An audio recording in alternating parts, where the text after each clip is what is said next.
Everyone, mister world Musadiq Musa here. All ട്രെയിൻസും classic വാലഞ്ചേരിക്കുന്നും സംയുക്തമായി നടത്തുന്ന കേരളത്തിലെ നമ്പർ 1 വണ്ടിപ്പൂട്ട് മത്സരം ഈ വരുന്ന സെപ്റ്റംബർ 28-ാം തീയതി രാവിലെ 10 മണിക്ക് അരങ്ങേറാൻ പോവുകയാണ്. കൊണ്ടോട്ടിക്കടുത്തുള്ള മറയൂരാണ് സ്ഥലം. സോ എല്ലാവിധ ആശംസകളും നേരാണ്. കൂട്ടത്തിൽ ഞാനും ഉണ്ടാവും അന്നേ ദിവസം നിങ്ങളോട് കൂടെ. See you there on the same day same time.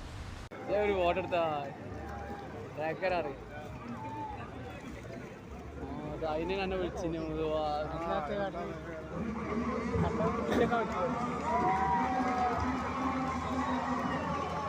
എന്തൊരു ബോസുകാര്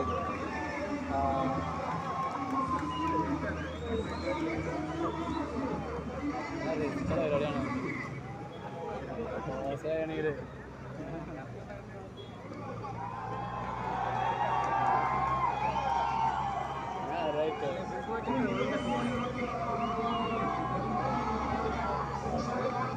ഫോണും പറ്റില്ല.